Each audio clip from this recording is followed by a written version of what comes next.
Welcome to the Real Estate Way to Wealth and Freedom podcast with Jacob Ayers, providing actionable content to help you along your journey to financial freedom through real estate investing. As the premier asset class, real estate has helped ordinary people just like you amass fortunes.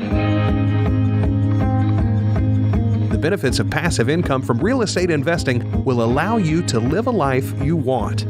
And now your host, entrepreneur, real estate investor, and apartment deal syndicator, Jacob Ayers.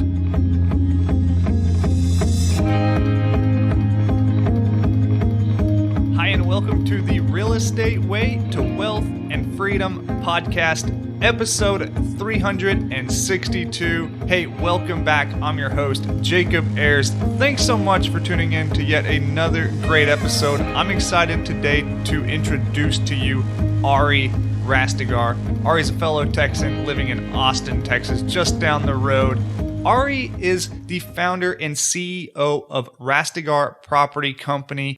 Now, he got his start investing in real estate while attending law school, and in 2006 bought his very first development project, going on to later found Rastegar Property Company in 2015, where he now invests across 32 cities and 8 states, including multifamily units, mixed-use complexes, storage facilities, and more. Today's going to be a really fun conversation with Ari. We're going to talk about how he got started, what he's doing today, things like motivation, and even biohacking and health. So let's go ahead and jump right into it. Ari, welcome to the podcast.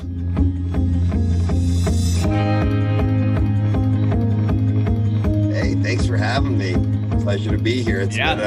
It's been a long 10, 12 years. Yes. Well, let's talk about kind of those early days, Ari. Tell us about who you are, what you do, how you got started, all that good stuff. Yeah, well, look, my dad was an Iranian immigrant. He came over here actually to study at UT in the late 70s. And after the Iranian Revolution, they killed our whole family pretty much. And he was had to start from scratch. And luckily, my grandparents were able to get out, but great mom and dad, they kind of divorced early, lived mostly with my dad. And, my grandpa, his dream, who was, my hero, him and my dad were my heroes, always wanted me we'd drive by these buildings together and, he'd look up at them and he'd say, one day you should own these buildings. He thought real estate was the best investment. He'd always preach that to everybody. He'd say, buy real estate. And, he was a medical doctor by trade and didn't know much about business, but he always believed in real estate. And somehow that kind of resonated in my heart in a very visceral way. And so, I kind of followed in Rastegar, obviously the name of our firm. I always think of him, when I think of that. But to my father, who's an attorney, said to me very simply, I didn't even want to go to college. And I actually, majored in English literature when I was at Texas A&M. But what most people don't know about me is I had to go to community college, 2 different community colleges, before I could get to A&M because I was such a screw up in high school. And so I graduated top of my class from A&M, applied to 30 or 40 different law schools, got into 0 but 1. And I got it to St. Mary's in San Antonio. And they gave me a scholarship, which was nice. And I told my dad, look, I don't think I want to do this. I don't want to go to law school. He's like, you've already been accepted. He said, son, after you go to law school, you can be an exotic dancer for all I care. So I did. And during my first year of law school, I used all my scholarship money and borrowed $3,000 from one of my friend's fathers from college and bought a single family lot on Canyon Lake, which is pretty close to San Antonio, Texas, that kind of know the Texas area. And I saw these signs that kept saying this name, Dugan, Dugan, Dugan, Dugan, on all these houses that said sold. So I looked him up and I went to his office and said, we don't know each other, but I bought that lot around the corner. You build it at cost. We'll split the profits 50-50. I'll be on the build side every day. And we built a house, sold it during framing, did 2, did 3. And I was in law school from, noon to like 4 in the library till 1 in the morning, on the build side at 5 in the morning. Then when 2008 hit, we lost absolutely everything. I say we, meaning me. And he was a very, very generous man. So he kind of gave me back my initial scholarship money and my investment. I paid back my investor and my wrestling coach in high school, and I was a terrible wrestler, by the way. My best friend, who's still one of my best friends after 30 years, was my same weight class, and he was a 7-time national champion, just beat me up every day, basically. Right. And, good friend to have.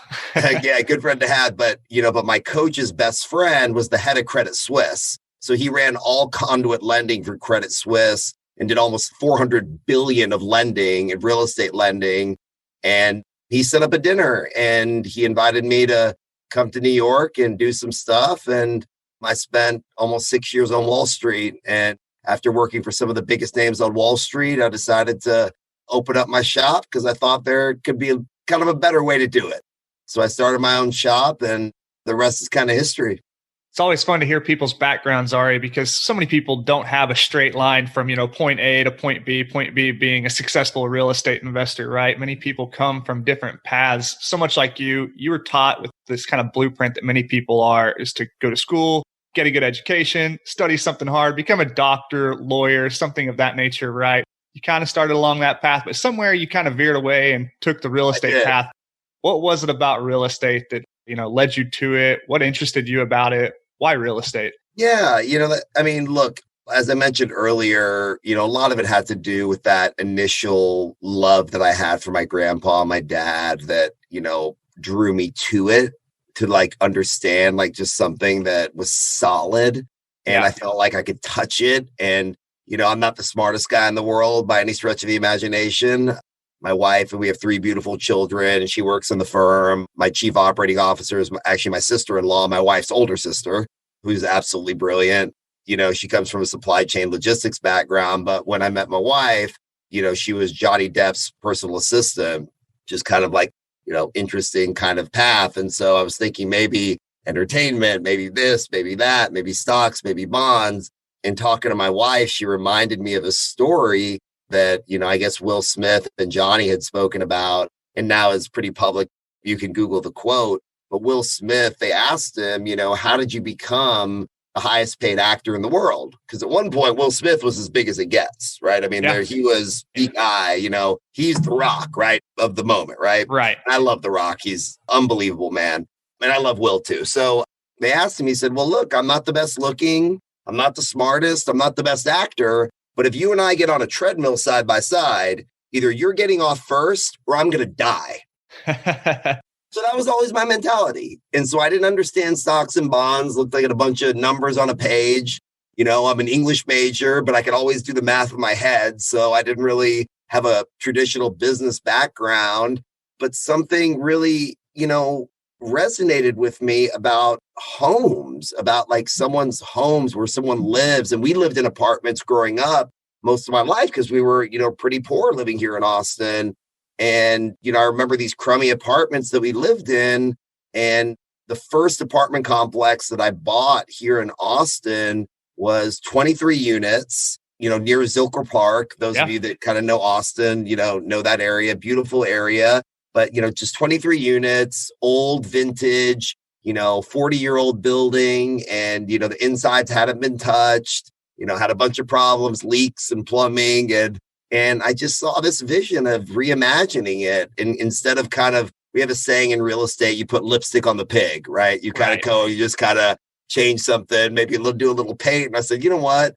We're going to go gut this thing out. We're going to put all new electrical, all new plumbing. We're going to build technology into these things. We're going to put sensors, in the water heaters. And we're going to take, because we see ourselves as a data analytics company more than anything. We track data on everything, on all of our properties. We've obviously grown into that. But our thesis was simple: create a better customer experience that is more value. I don't like the word cheap. I want to say inexpensive, that we could offer a Class A amenity on the interior for the price of a Class B or Class C. So new sheetrock, new insulation, new electrical, new plumbing, new roofing. So when you walk into this unit, even though it's an older building, super well located, you're walking into a beautiful experience. And, my wife and I in the early days would go stay in the units ourselves and, check all the appliances and use everything because we lived in apartments in New York and, both of us kind of came from nothing. So it was important for us to make sure that we stayed obsessed with our customers and started out kind of small.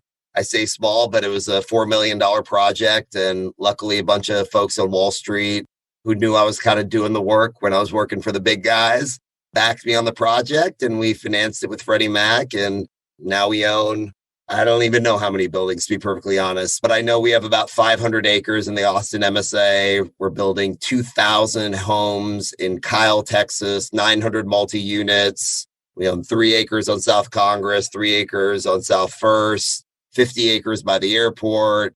We're building condos in Phoenix. We're building a 26-story high-rise in Dallas. So it's grown a little bit over the past 6 years. That's awesome. Let's talk about that transition you made from, you take that very first investor capital combined with your scholarship money and, what other money you could scrounge together. You buy that lot on Canyon. Fear. All fear. And you go out and you buy this lot and you partner with a developer, you develop a home, you sell it. You're like, okay, that worked. Awesome. Let's do this thing again and again. Well, remember the years though. So it's important to remember this was 2005. Okay. So, I mean, you basically could have bought anything and, it'd go up and they'd get, people were getting mortgages and dogs' names, right? And so, right. Luckily, my partner is very respected at the local banks and, he signed on the debt with me and, for the construction financing. But, one of the definitions of an entrepreneur that I've always really loved is entrepreneurs jump off the side of a cliff and build a plane on the way down. Yeah, right.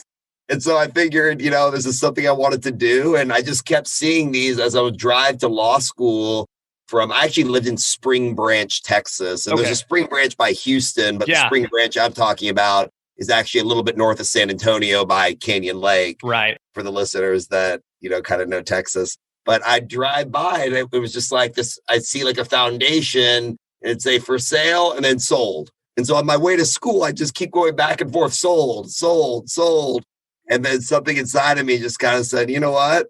F it, let's do it. Let's try to go get it. But it was pure fear, sure. And excitement. But I was able to be on the build site. So I built those houses, with my own hands alongside the workers. And it was something that, I'm not very good with my hands. My wife is the technician in our house. She knows how to work all the TVs and, if anything's broken, she fixes it. I'm definitely not a manly man in that regard, but it was an experience for me to show up to, evidence class in law school and work boots and cement all over me. And my teacher being like, dude, like, what are you doing? Where did you come from? Like, what are you doing?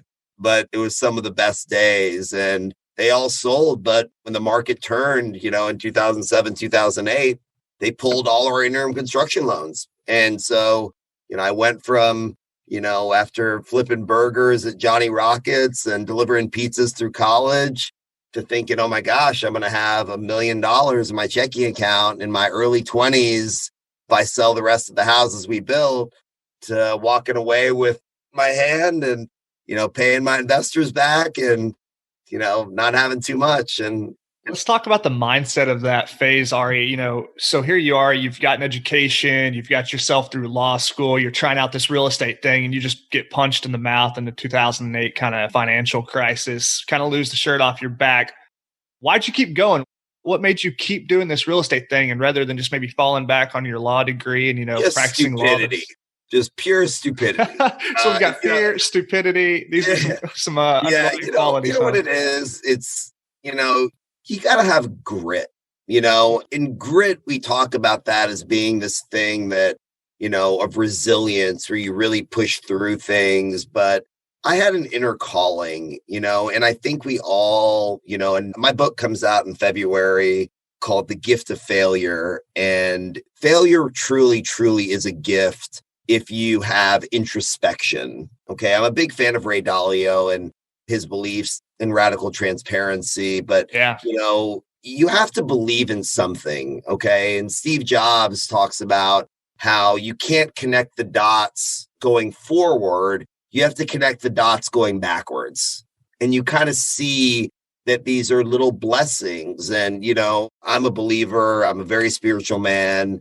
And there was something deep inside of me that knew that there was something to keep moving towards. And, I know to some people that might sound cheesy, but to me, I believed that there was a better way to do this and that this was something that I was supposed to do. And we just kind of kept going. But I was scared and vulnerable. And I came to learn later in life that vulnerability is power. It's a beautiful TED talk that I, advise everybody to look up. I forgot the exact name, but it's something around vulnerability is powerful or something to that extent. If you go to TED and you type in vulnerability, it'll come up. But it's a beautiful talk that just explains that, you have to open yourself up and you have to, it's like the people that, get in relationships. And, part of the things I talk about in the book is business has nothing to do with business. This has to do with personal growth. And I'm a big Tony Robbins guy. I'm a big Napoleon Hill guy. I'm a self-help guy. And I always look on working on myself. So if I'm, working on a building and fixing it up, that's how I think of myself. And I looked at that failure as like, okay, like what could I have done better? And, where was the misstep? What did I miss? Like, what could I do there? But you have to believe in something bigger than you, and, when you think about being humble, humility doesn't really mean you think less of yourself. Humility really means you think less about yourself. And so I realized during those days, I was thinking about getting rich. I'm like, I'm going to make money and I'm going to do this. And this is about me. And And then when the focus shifted to, no, like I have to think about my end user. I have to think about my customers. Like this is for them. This is their home. Something shifted inside of me where it became bigger than me. And when it became bigger than me and not about me per se and me being a conduit, all of a sudden, for lack of a better word, magic happened.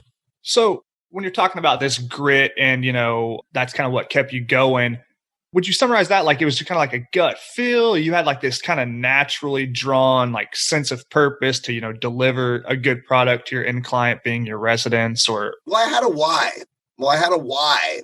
And Simon Sinek talks about this stuff a lot. And, my why in the very early days is I wanted to make my dad and my grandpa proud. Okay. Yeah. And that was big for me. And, being an Iranian American, I'm a first generation American, born and raised in Austin, Texas, lived up and down the I-35 corridor. I wanted them to be proud. And I didn't want to stop and I didn't want to quit initially for them, and now, it's about my children and about my wife and my family. And, I always look at investing now on my kids' timeline. I look at everything and say, oh, my Isabella, our youngest, who's 1 year old. I was like, okay, so where was I when I was one? I'm pretty sure we lived, in a little shack in East Austin. So in 10 years, she'll be 10. And, and I was just trying to think of my investors. I'm like, okay, so, when he turns, 52, where will he be? And, how will this affect his retirement? Or when I think of our pensioners and our institutional investors, I had to depersonalize it. And if you're going to build something great that is sustainable, that's going to be long-term, that's going to outlive you, because when you hopefully read my book is not for people that want to get a promotion at a job. My book is for the dreamers that have dreams that are so big that everybody's going to laugh you out of the room, and to do that, you have to believe in something greater than yourself. And Napoleon Hill talks about it in Think and Grow Rich, which I recommend everybody should read, about goal setting. And I made vision boards and I wrote them down and I read them out loud. And people think this stuff is really cheesy, but it works. You start to believe in things and see them be tangible. But it was something very, very deep inside of me that I had faith that there was a bigger purpose. Yeah. So many people are eager, Ari, like you and I were when we were first getting started, to just buy that first deal or just get started, right? And they maybe skip over the piece of doing that groundwork and building the foundation, which is, developing themselves and identifying those things, like finding out their reasons why and investing in themselves first and educating themselves, right? You are your most important asset. Yeah. You're all you have. You're all you have at the end of the day. It's you. And that's why I take health so seriously. And if you Google Ari Rastegar, GQ did a big Let's get into that. About, you saw that, I'm sure, and we've been fortunate. You've seen, we've been in Forbes and the Journal, and, it's been pretty public what I've done. And, which is pretty humbling for a kid that literally came from nothing. I still read those articles and think, is that is that me or is that somebody else? It's still a little bit bizarre. And it's kind of hard for me to read some of those articles sometimes, but I take health very seriously. And so if you're going to be an entrepreneur and you're going to be a business person in real estate or whatever you're doing, you have to take care of yourself, and when you're on the plane, they say, if the plane were to go down, the oxygen mask drops, you have to put it over your face before you put it over the kid next to you. And that, I never understood that. I was like, what does that mean? Isn't that selfish? Shouldn't I be taking care of the person next to me? And it wasn't until later in life. And Mark Twain has a great quote. He says that, when I was 18 years old, I couldn't believe how little my father knew about the world.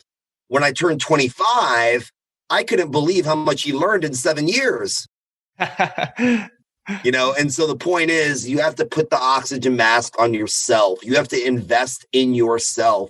You have to read those books. And we live in this era where everything is on YouTube. Watch the YouTube videos. You don't need to be some millionaire and take these expensive seminars that are 20 grand with, you name the names, right? Right. Go on YouTube, watch these things, listen to the greatest minds in the world, and just spend time investing in your own personal development and your business. I think of it like a tree.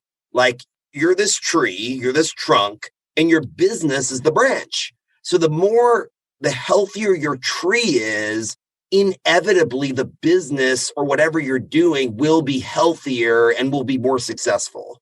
And you've seen that in your own life. I've lived it. Yeah, I completely agree with you there. And you bring up an interesting point. You talk about the health component, right? Like you have to be, healthy to, continue to do these things, right? Without your health, nothing else matters, right? And you talk about that oxygen mask analogy. You have to be able to help yourself first before you can help others. I've always seen wealth in the same aspect, right? Like it's hard to make an impact on the world and help others if you don't have the wealth and the ability to help yourself first, that's right? the whole purpose of wealth. Like the reason the aristocracy existed was to provide jobs, employment. I don't get into politics. And look, I see the merits on both sides of it. People ask me all the time, am I a Republican? Am I a Democrat? And my answer is always very simple. I'm an American. Yeah. I'm an American. Plain and simple, and that's really what it is. We're doing this to contribute. And that's the paradigm shift, is that when you're building something great, or you're building whatever it is, a family, a business, the analogy and the universal truths that govern these things are the same. And it can't be about you. If it's about you, you will fail. It has to be bigger than you, about something bigger than you, to provide something positive. And look, you might get that quick success, but you're going to be that, rocket that goes up and comes down. And we see these, $30,000 millionaires, as people call them, driving a Bentley, but renting an apartment. And, I don't wear watches or, do any of that stuff. It's not my thing. I'm not a car guy. Nothing against people that, like cars or anything, but, the focus needs to be on what is your product? Like, what are you doing that is helping? Like, what is helping, whatever it is, whether that's an analogy to real estate, where you're, buying real estate to build better homes for people, or an office building that a great business can provide a great product. You always need to be thinking outside of yourself. And when you do that, I believe that the universe pushes you to a place where you will be successful. Certainly for me, it was. And that was the big shift. And when our daughter was born, she's 8 years old now, our oldest, Victoria, I remember being in the hospital, sobbing my eyes out, thinking, oh my God, I don't even know how to take care of myself, much less take care of this little angel that's in front of me. And that was the moment where I knew it wasn't about me anymore.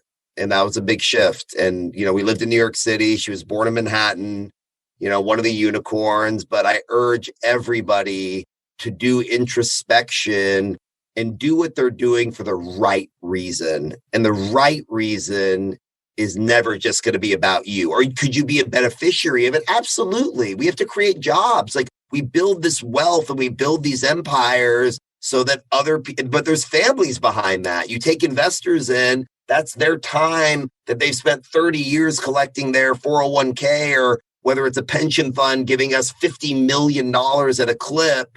But behind that, there's thousands of people like that, have saved up this money so that they can retire and they can live these great lives. And you have to make sure you keep that in the forefront of your mind, that it's not about you.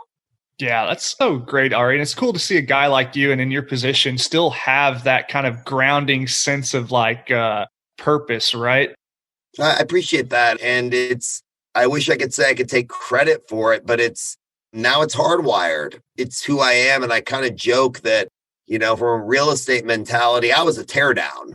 As a person, when I started, I was a teardown. There was, I had a speech impediment. I had a stutter. They tried to hold me back in school. I was a terrible student in high school. I went to 2 community colleges before I got into Texas A&M, delivered pizzas through school. The kid like me, that's not the smartest guy by any stretch. I've always been a big reader and, a lover of knowledge and, wanting to learn, which has been a gift.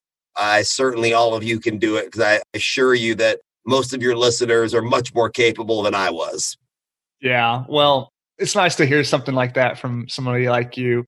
When we're talking about from a listener's perspective, they might look at Ari or Rastegar and say, wow, that guy's got X, Y, Z. He's accomplished A, B, and C. But they don't see maybe the path from, those early days of, buying those single family lots and developing rental properties all the way to where you are now. So, what kind of advice could you give someone who's maybe in that early Ari kind of phase of their life, where they're trying to make that next level? Don't stop, and just don't stop. I highly recommend, there's a book called Relentless. Okay. It's written by a man named Tim Grover, who was Michael Jordan and Kobe Bryant's personal trainer. And the subtitle, I think, is going from good to great to unstoppable. Buy the book. Okay. Read it. And just don't stop. That's the key. And it sounds so simple, but success is, there's this beautiful, beautiful book called 3 Feet from Gold. Okay. And it tells this story about this guy that, went out to California, during the California gold rush, went out there, bought some equipment, got some money from friends and family, dug for some gold or whatever, found a little bit, came back, bought some equipment and started doing it, ended up being dry. And as he's walking out, he kind of sells everything for pennies on the dollar to somebody else. But that same group went up there, did a little bit of studying and realized that the vein of how the gold mine runs actually ran the other direction, and realized he was 3 feet from gold. And success is just an inch away from where you want to quit. Right at that moment that you're about to quit is just like that last rep, whether you're doing bench presses or curls, whatever exercise you do. We all know that feeling where it's that last rep that you don't want to do. It's physics and physiology that those last 2 reps are 90% of the growth. That's the moment where you have to get up, brush off your shoulders, smack your cheeks to make them rosy, and just fucking show up. I love it. Yeah. I mean, you could end right there with a mic drop, but I don't want to end just yet, Ari. I mean, that's all such great stuff there. Now, we started to talk about the health component of things. Now, I'd be remiss if we ended the episode without kind of touching base on that. I know you're really big into biohacking and all these other cool things. So tell us a little bit about what you're doing there and why. When we kind of talked about you are your best asset, right? Absolutely. I take health extremely seriously, but I didn't before, and that was the key. I started to notice in my early 30s, I'm 38 now, that I just didn't feel good. And I've always been a hard worker, and, I kind of have that, that gift that doctors have, that I can stay up for 24 hours without sleeping, no problem. And, most people wouldn't know. My wife would know, but, most people wouldn't know, and kind of just keep going. But My hair started to thin and, I had these dark circles under my eyes and I was kind of losing weight and I just didn't feel good, and anxiety was kicking in and just something was off. And I went on a journey to figure out what was wrong. And I met one of the greatest doctors in the world. His name is Dr. Jacob Rosenstein. I highly recommend all of you buy his book. It's called Defy Aging. And again, it's by Dr. Jacob Rosenstein.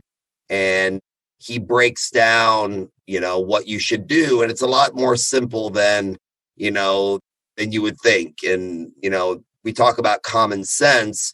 Problem with common sense is not so common, right? Right.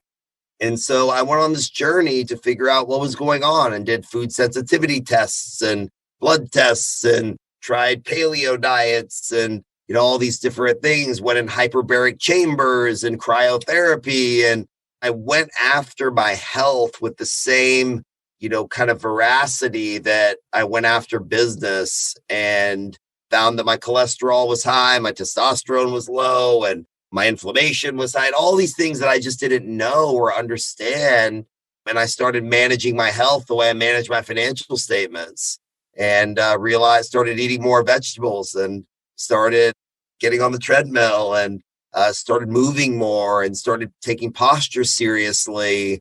And, we have a peak performance trainer that's full-time at Rastegar that trains everybody in my firm. That's so cool. Go and host courses at our apartment complexes for the tenants on a weekly basis to, whether it's yoga, whether it's, some sort of outdoor activity. And we're a very active firm, very diverse firm.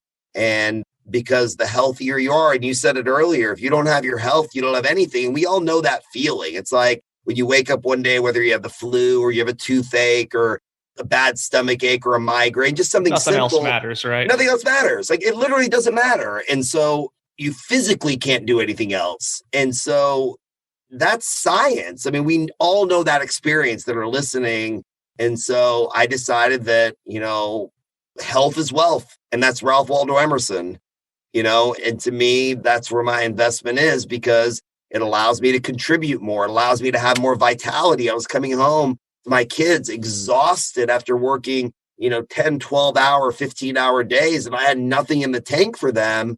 But once I started taking my vitamins right, getting in the gym and putting that time in early, I had the gas in the tank to when I came home, I could be dad, I can be a father, I can be a husband, and really show up for the things that matter most. And without vitality, without energy, without health, none of this matters. And you're not going to be able to do it. You might be able to do it for a certain amount of time, but God forbid you get a cancer or something or some kind of, disease sets in. Look at Steve Jobs, change the entire world. But in his early years, he didn't take care of his health, and he tried to put a Band-Aid on a big problem.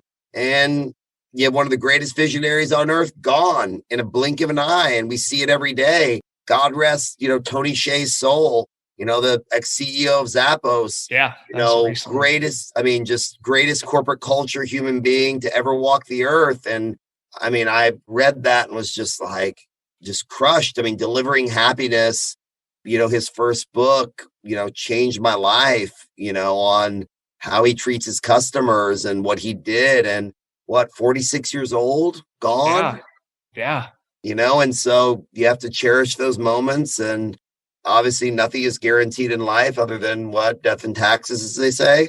Yes. I guess, everything has a risk, but I urge everybody to get on that treadmill, eat that extra salad. It's not that difficult. Yeah. Drink more water. It's not expensive. It's not, don't give me any of those excuses. There's perfectly good water there. You can buy a Brita filter, for $15.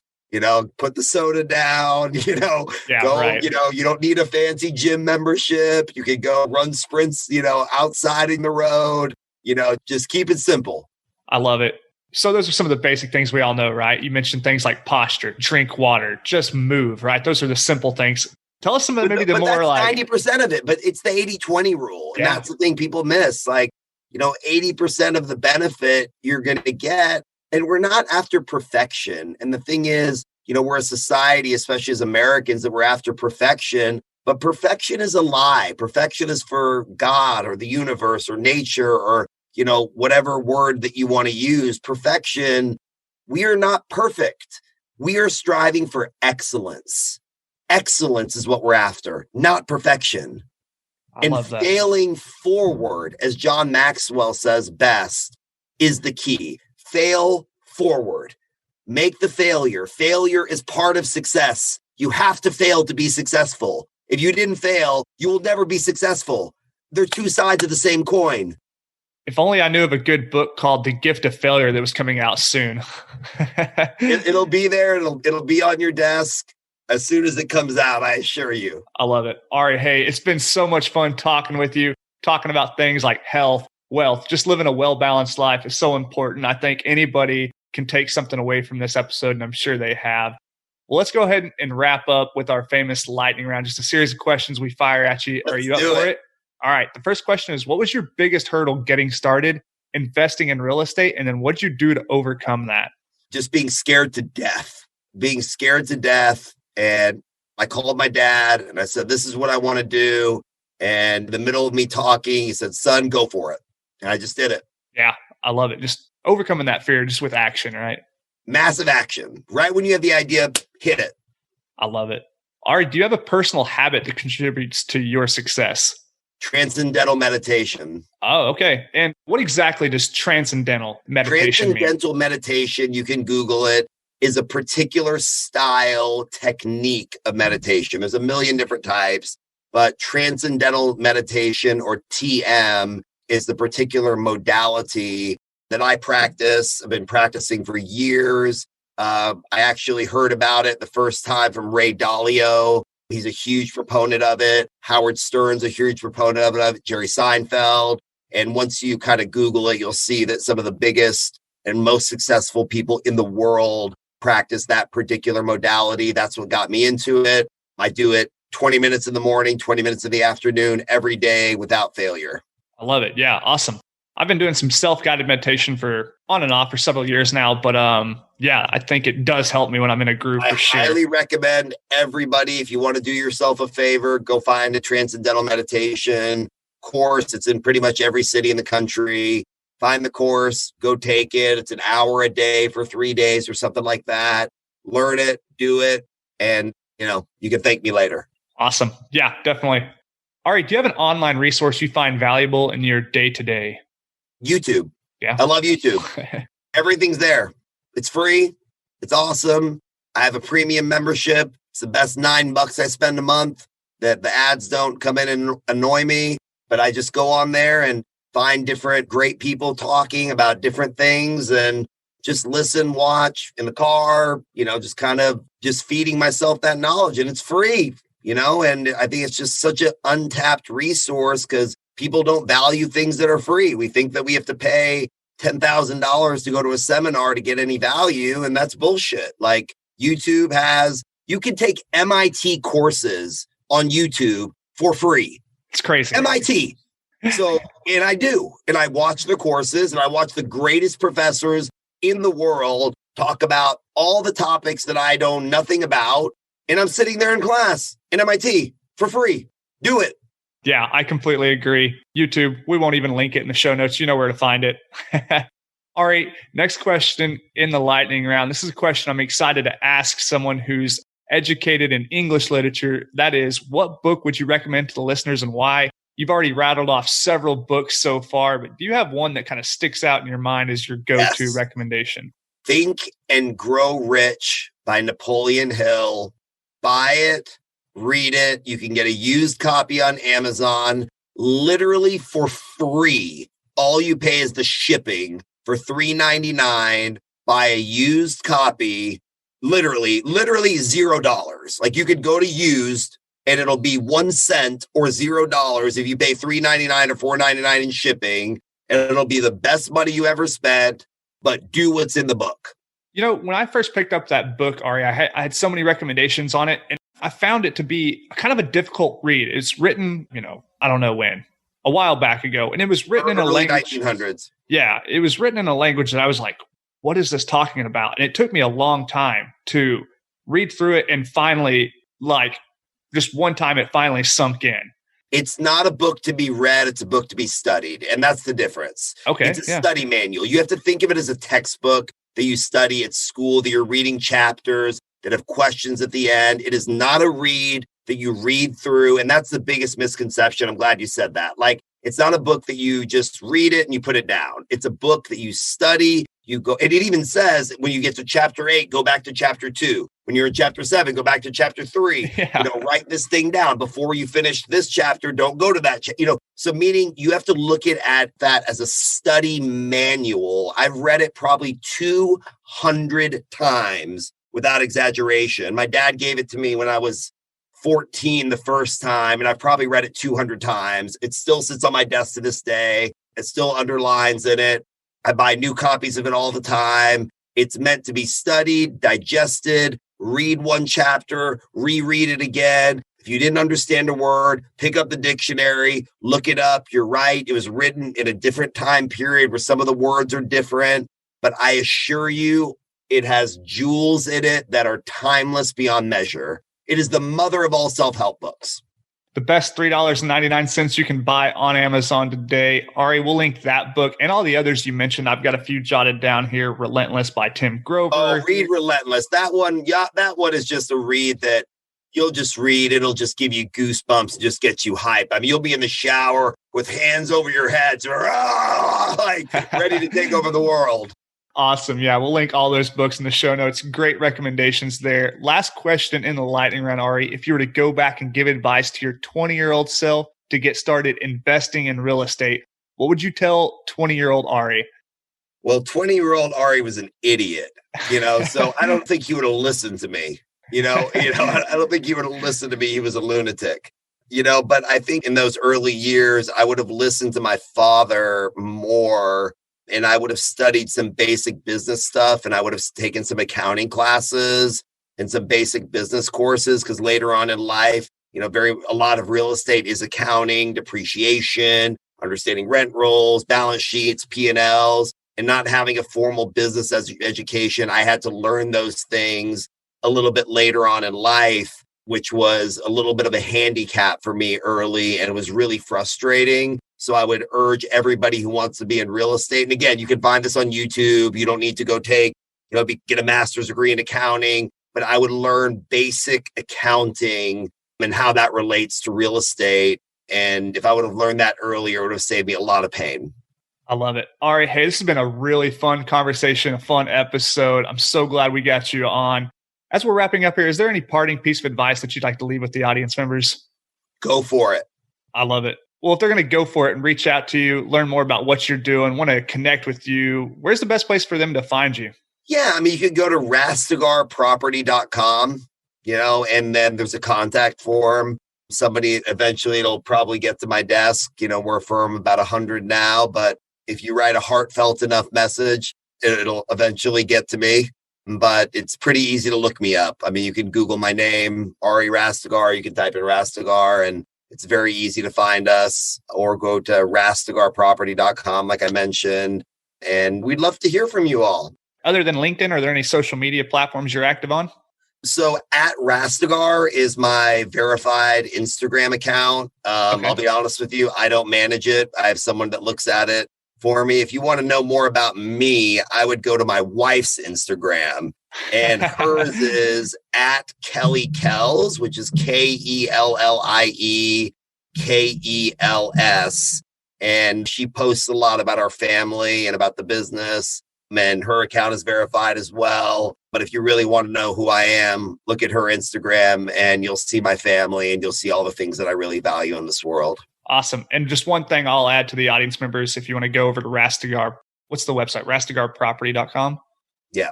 Yeah, rastegarproperty.com. From there, I was digging around this morning. So many great ebooks and quick guides to download there. Tons of content. So definitely go check those out. I think there's something there for everyone. All right. Hey, thanks so much for coming on the podcast. I hope to get you back on in the near future. Let's do it.